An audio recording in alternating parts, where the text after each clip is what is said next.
We're back here at a very busy Peterson Gallery in the National Firearms Museum. I'm here with my good friend Phil Schreier, Senior Curator here at said museum, and we've kind of snuck in here while the museum's still open. So if you hear anything or see anything, it's okay. We didn't want to take over the museum and shut it down, so we're knocking out a few editions, summer editions here, the Curator's Corner. So Phil, thanks for doing this. I know you're very busy right now, but you came in and as usual, grabbed some really great stuff. So what do we have this week on the Curator's Corner? Well, John, thanks again. We really appreciate being a part of this. This week we're back to our little snubby 2-inch Colts. Love them. And you almost have to pick this one up to tell what it is. You can't just tell by looking at it. Standard configuration on this makes it look like a detective special from the 60s or 70s. But the giveaway is the difference in finish on this barrel to the frame. And the fact that this frame is made out of aluminum. Oh. It's very light. The steel part is the barrel, and that's been worn, obviously, but the wear isn't consistent with the aluminum because they wear differently. This gun is a lot lighter than a detective special, which is all steel, but this aluminum frame lightens this gun up. It's called the Cobra. Wow. It was made between 1950 and in the mid-'80s they finally discontinued it. Again, just like the detective specials, it comes in a number of different variants as far as checkering and grip, even the butt shape. They were originally square butts on these as well. There's 22s, 32s, two different types of 38s.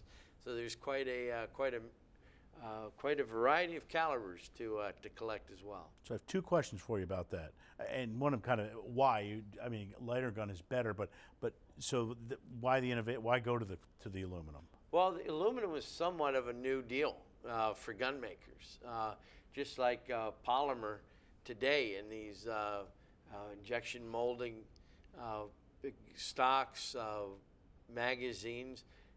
This technology's been around for a while. It's just taken a while to catch on to the firearms industry. Aluminum frames was thought, well, who doesn't like a lighter gun?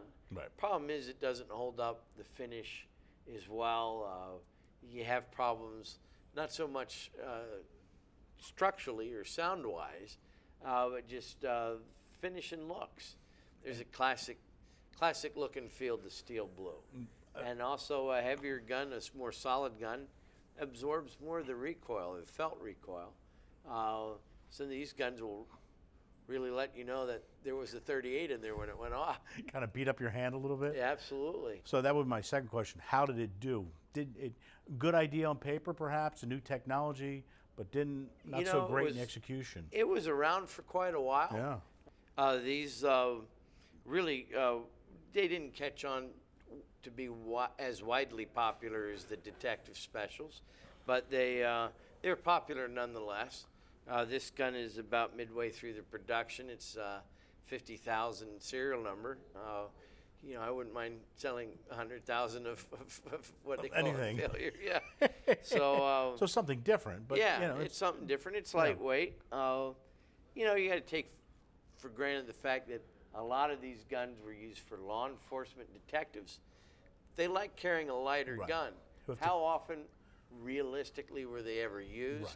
So there you go. Right. It's for a guy who should have been out at the range a little more practicing. It's not going to be so tough on his hand when he puts a few rounds downrange with it. So it's a wonderful thing. And a great piece of that history of this type of firearm, the Cobra. And it's just one aspect. There's still a few more to come, but we'll get to those in another week. Love it. Another great installment. Now, how can folks come and see firearms like this? So many great Colts to see. So many great other firearms here at the National Firearms Museum, Phil. Well, John, these Colts and many others like them are on display at the National Firearms Museum, located at the NRA headquarters in Fairfax, Virginia.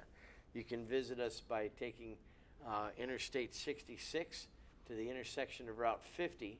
We're open 7 days a week, free admission, plenty of parking. If you can't visit us off the interstate, see us on the internet 7 days a week at nramuseum.com.